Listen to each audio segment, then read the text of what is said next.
ton raisonnement, tu as dit que les sanctions, certes, peuvent, comment dire, jouer plus le rôle d'amplificateur, mais ce n'est pas ce qui, ce n'est pas ce qui expliquait le fond du problème. D'accord. Si je comprends bien, malgré toute cette ressource-là et ces réserves de pétrole dont disposait le Venezuela, s'il y a eu des problèmes, on va dire structurels, c'est parce que peut-être qu'il y a eu un manque de vision. Il n'y a pas eu une vision au-delà. C'est-à-dire, je m'explique. Si on fait le parallèle entre aujourd'hui le Venezuela et les pays du Golfe, par exemple l'Arabie Saoudite, le Qatar, etc., on a vu qu'à un moment donné, ces pays-là n'avaient qu'une seule ressource qui était le pétrole.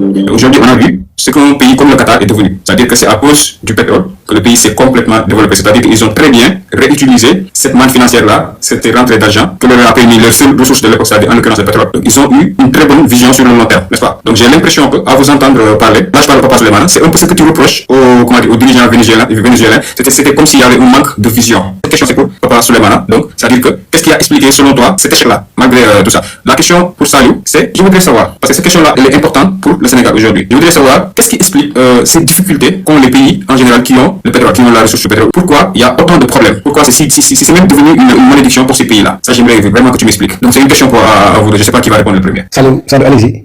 Tu réponds à ma question ou tu réponds aux deux questions? Réponds à ta question. Sinon, je te connais, tu vas.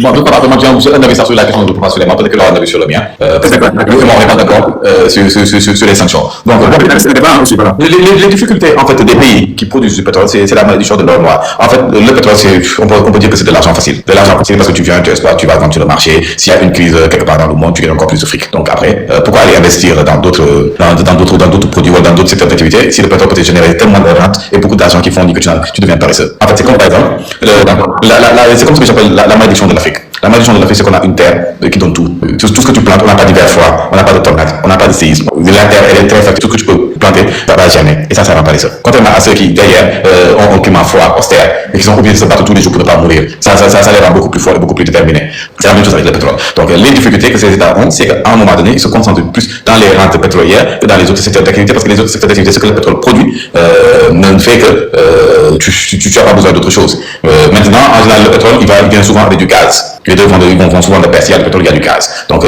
quand tu exploites le gaz, quand tu exploites le pétrole, tu te dis que tu n'as plus besoin d'investir autre part. Maintenant, c'est là où les problèmes commencent. Les problèmes vont commencer à deux niveaux. Il y a deux choses qui vont créer des difficultés. La première des choses, moi, si tu refuses de donner leur part du gâteau, ou bien la plus grande part du gâteau aux multinationales étrangères, c'est-à-dire aux puissances, si c'est le cas du Sénégal, la puissance, l'ancien colonisateur, ou bien les Américains et tout ça là, tu commences à avoir des problèmes. Et je rappelle que le Venezuela, c'est qu'on commencé en 1975, parce que Carlos Andrés Pérez a nationalisé l'industrie pétrolière. Donc ça, c'est le premier problème. Donc il faut accepter de donner ça par du gâteau au Caïman et aux chefs de gang, c'est-à-dire les Américains. Le deuxième problème, c'est le fait que les quantités qui sont souvent limitées et que les quantités sont souvent limitées dans la plupart des pays, sauf des pays où il y a d'énormes stocks, comme par exemple au Venezuela ou bien en